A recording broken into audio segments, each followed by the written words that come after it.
Big spoilers for Elbaf, but sometimes in One Piece, how arcs start are then reflected in how they end.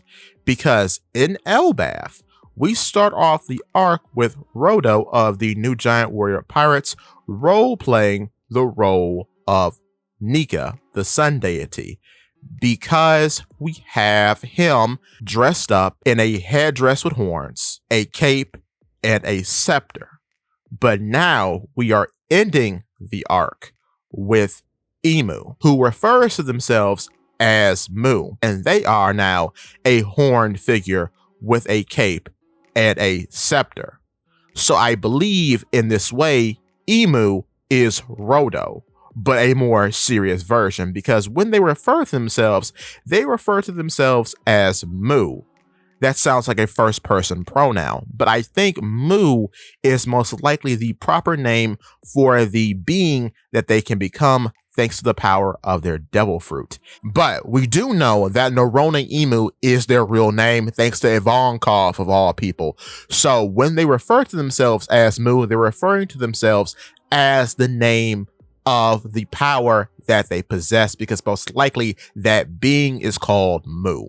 And we also know that this is how they treat other people, because they refer to Luffy as Nika and to Loki as the Nidhogg. And even when you get to guys like Roxy Zebek, they refer to Zebek as Davy.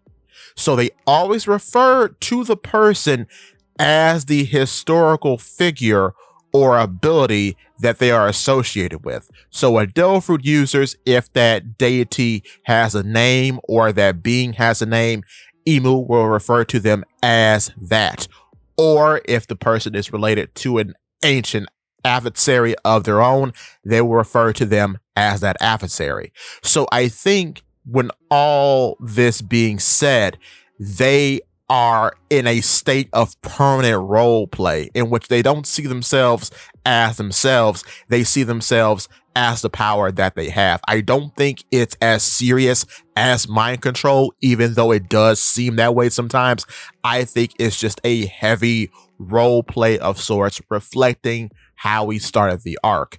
Because when you look at Rodo and you look at Emu, their setups are quite the same. Both of them turn into horned figures with capes and scepters, but then with Rodo, he had the toy country that was his own dominion. But with Emu, their dominion is the world. Their diorama is the world, and those keeping it that way are the world government. So in that way, the two are very similar. So I wonder what actually happened to Emu for them to think of themselves in that way. One thing that I would come to is that based on how occultism is introduced into One Piece with Brook and the weird occultist on that island that he crash landed on after being paw patted away by Kuma, I think the Norona clan were occultists in which they worshipped a figure called Mu, who most likely looked like the Baphomet of which we talked about before.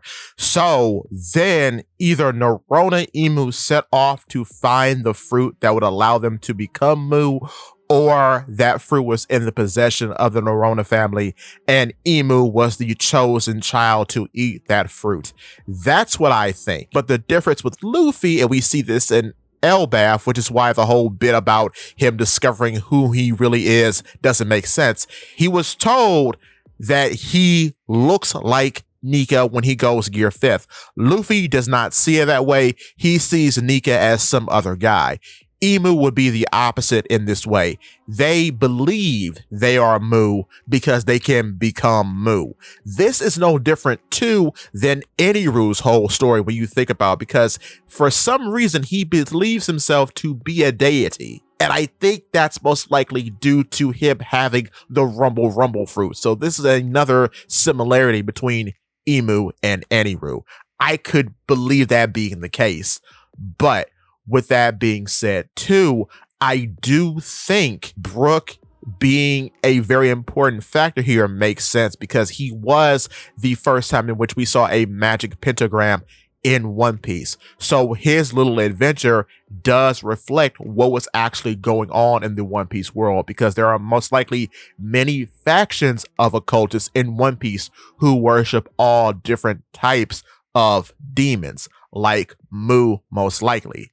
So we know that to be true. Now, we don't know how Mu is perceived in history, like how Nika is perceived in history, but that is the puzzle piece I think we're going to get information on and place into this grand mural depicting Imu as a demon and as the ancient adversary of Nika most likely. And Imu, being the forever faithful, takes on that role to always go after Nika. But with that being said, if you're liking the video so far, hit the like button.